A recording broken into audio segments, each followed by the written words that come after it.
Okay, shifting gears, because we've covered HAARP more than 100 times over the years. Probably 15 times this year so far. But HAARP, the government is very secretive about what HAARP does. And they've got HAARP arrays, not just in Alaska, but all over the world. And it's over-the-horizon radar, it's weather manipulation, and the Secretary of Defense, Cohen, admitted in '97 that they do have earthquake weapons. And there's been a lot of news articles about Australia developing it, Israel. They've got all sorts of different systems. But in the last year, there have been a Mail Online story, London Telegraph, Arabia Business, Abu Dhabi-backed scientists create fake rainstorms. And in the Mail Online article, they have government graphics of these big antenna farms that are just like HAARP, same technology, that they admit is for weather modification. And you can scroll down in that article, have scientists discovered how to create downpours in the desert? And then they say, yes, they have. And it shows the graphic of the exact type system they have in Alaska. They also have them in Northern Europe. Russia has them. The Chinese admit they have these and use them. And then they're not sure what it does. They can mess with things locally, that's admitted, but then they don't know the butterfly effect in the whole weather system around the world. And what it does to the ionosphere, all of this. Now, we dug up the interview with the director of HAARP, and it was during the breaks, I hadn't heard this in 4 years, that they had this PR colonel come on and break in and say, you can't talk about that. Aaron has done deep research on this and found that what this guy was saying, he did interviews before my interview. We can't find any after. But we found different statements from him in previous newspaper interviews from what was on with us. We played some clips of it. His audio wasn't the best, and we just found a kind of cruddy MP3 of it on the web. I guess we got rid of the high-quality ones that we had. But, Aaron, I'm going to try to give you the floor in the limited time to go over this. The point is, HAARP is more than they tell us, because countries have deployed the same technology, the same patents, and admit it's for weather manipulation. Aaron, break it down. Yeah, I mean, first of all, we spoke with Dr. Nick Begich. We went up to Alaska to interview him, and I and Dew and Jacobson, all our video editors, have read his book. So we know there's Bernard Eastland patents talking about weather manipulation. You got a special report coming out in the next month at prisonplanet.tv. That's right, yeah, and the applications of HAARP for disrupting communication systems, either from the enemy or from the home country, disrupting missiles, etc. There's all kinds of uses. And here we have these Air Force research laboratory directors, including the guy you interviewed, who claim it's only for research, only for the high-frequency aural research, the aurora borealis type effect. That is all based on the radio frequency ionospheric heating. That's just the catalyst for all the potential uses of this technology. And furthermore... And it's all in the patents. This is not our opinion. Yeah, and I've got all these research papers. They're into ELF and VLF waves, which are extremely low frequency and very low frequency, the exact opposite. Which studies show can also manipulate the human brain. That's true, and that's what triggers earthquakes, if indeed that is being done, which we know it can be done based on the quote you discussed. And furthermore, it's the opposite of the high frequency, which is associated with the aural effect. And we can read those papers later if you want. But we have the clips. The first clip, he denies that there's any association between HAARP and weather modification. In the other clip, he denies that HAARP has any other, quote, tentacles, and that he's the directorate and knows about everything about the program and that there's nothing secret, et cetera, et cetera.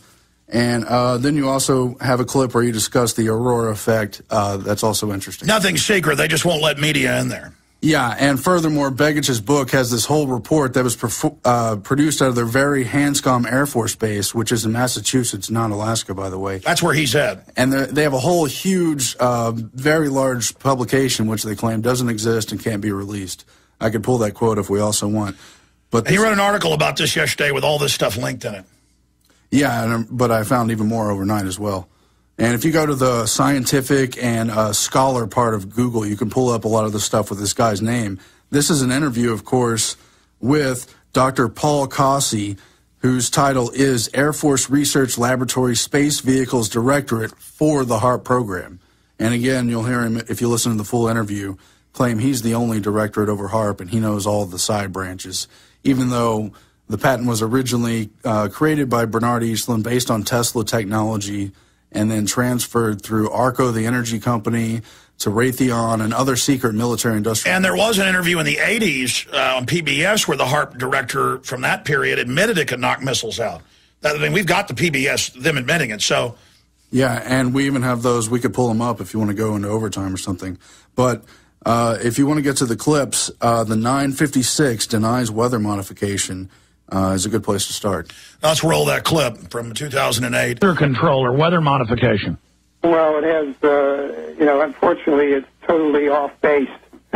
It has no interactions or affects anything with weather systems. Remember, the weather systems are relatively close to Earth, the jet stream and things like that are not all that high up there. We're talking about the HAARP energy going up and interacting out in the areas hundreds of miles into space. This is even going into the Van Allen radiation belt, isn't it? Well, the radio waves, it's a high enough frequencies that can get through the ionosphere, go out into deep space. That's true. Yeah. But, I mean, the Russians do advertise that they have these radio arrays. And that's why it's an anti-satellite weapon as well. Yeah, and as Begich talks about in numerous interviews, it has the potential to be a ground-based Star Wars system. That's the whole point, because satellites can be knocked out by the enemy. And they admitted this previously. Since it got attention, they now deny it. Yeah, and one of the applications of HAARP is that because satellites can either go out of alignment or be knocked out by the enemy, this would be a ground-based approach that wouldn't rely solely on satellites. But you see, he denies it has weather modification. I have a quote right here from Bernard Eastland's patent, who, of course, developed the HAARP technology, but later became a whistleblower and spoke to Begich and Manning, and it's all in their book. The patent number 4,686,605. Weather modification is possible, for example, altering upper atmosphere wind patterns by constructing one or more plumes of atmospheric particles which will act as a lens or focusing device. And besides that, we know the magnetosphere, the effects of the sun and the moon, all affect weather, which are lower in the atmosphere. Of course, the ionosphere has an effect.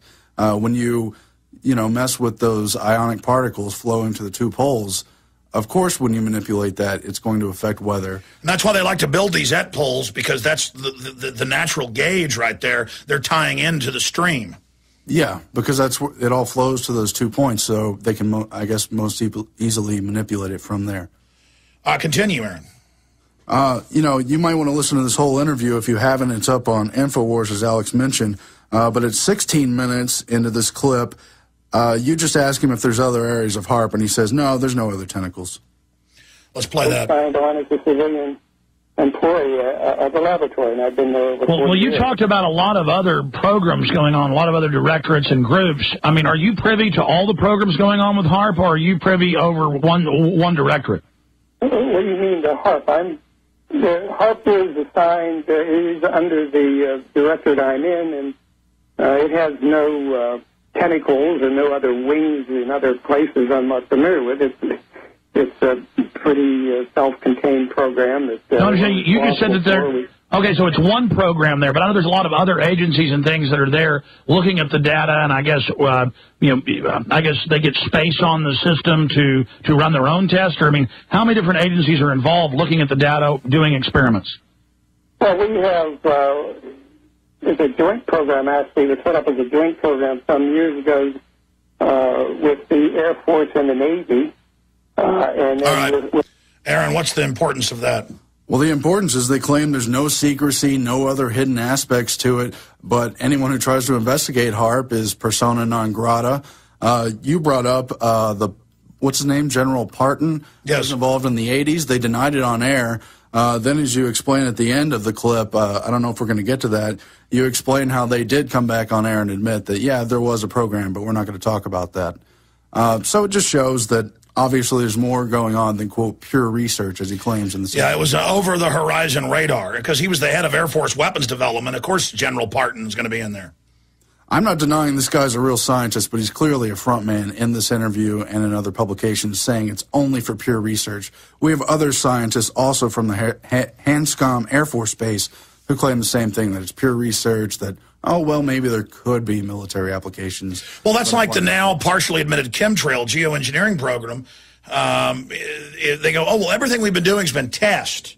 But it starts right when our researchers decades ago predicted it did in the mid-90s. It is barium salts, aluminum dioxide. I mean, it's exactly, but they go, oh, it's just research. Exactly, yeah. That's how they play the card, I guess. I think we should move into where you're asking about photometers and their other scientific measurements, which are all supposedly just to study the aurora borealis. And now, I was going off memory from almost 4 years ago, but I remember, I don't know if it was on air or off air, you've had time to hear the whole interview, I haven't, where he talked about it igniting the upper atmosphere, but you're saying you didn't find that. You found him talking about manipulating it.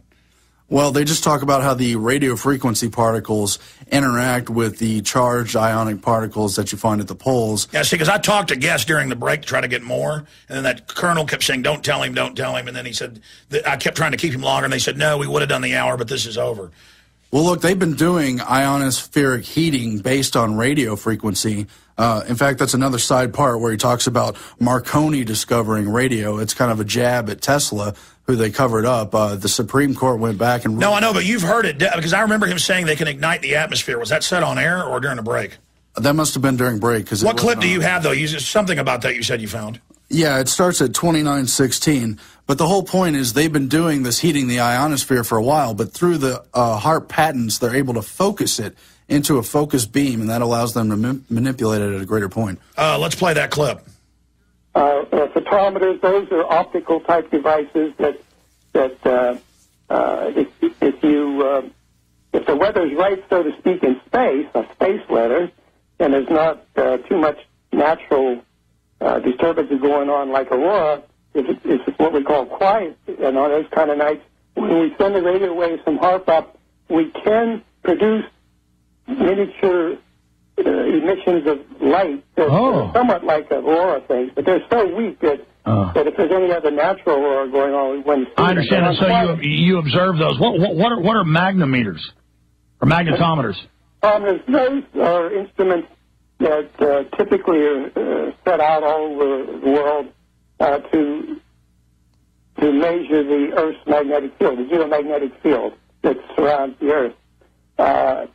And whenever there's like eruptions on the sun, like a solar flare or magnetic storms, you'll see those magnetic field components there. That's good right there. So must have been during a break. I remember him saying, well, it can ignite it. And the guy's like, no, don't say that. But there he is saying that, but then the patents admit they're doing this. Yeah. And your story's consistent because in the later part of the same clip from back in 2008, on the same day, you talk about how they interrupted, how they had a PR guy on behind the scenes. I don't know if you want to play that part or just talk about it. Well, how many other clips we got? That's it. Well, let's play that one. Let's play the next clip. Which clip is that for them? That cues in at 3539, number 7. All right, let's play number 7. Pardon me? Oh, great. Yeah, we don't have that. They're having to skip through the file. Overall, go through some more of those documents. Well, here's just some of the papers that... Well, Heckshire is another guy from the Hanscom Air Force Base who you could see in a clip. There's Paul Kossey, who is the guy you interviewed, also from Hanscom Air Force Base, and other guys. Stimulated thermal instability for ELF and VLF wave generation. Again, that's what they use to trigger earthquakes, if in fact they do that. There is the feasibility and desirability of an Air Force ELF, VLF satellite-to-ground communications link. Now, that's back in 75. That's when they were still, kind of getting the stuff together. But here we are in the 2000s. It's well on its way. It's the same one. Relative attenuation of TM-TE waves propagating the Earth ionosphere waveguide. These are government documents. These are all government documents, all with Kossey as one of the writers, yeah. There's description of HAARP Gacona facility with some results from recent research, also with Kossey and Kennedy, who you were going to interview in 2008, but he did not end up coming on. There's high-frequency radar astronomy with HAARP. There's articles about how they reflected off the moon. Excuse me. I have so many here. Scientists detect lowest frequency radar echo from the moon. So they're bouncing HAARP technology off the moon. What was that out of? That was an article from the Naval Research Laboratory published in Space Ref. That's a publication, I guess, public publication. There's a military's mystery machine, all about HAARP and how it's, quote, a little bit less ominous. That was in Popular Science, popsci.com. And there's others. It just goes on. All right, we have that clip now of this clip is when I come back and talk about them telling me, what I could and couldn't talk about. These are your afterthoughts. This is the afterthoughts. Here's that clip. When I got back in town like late last week, and he said, told me Friday I set up the director of HAARP, and I'm like, what?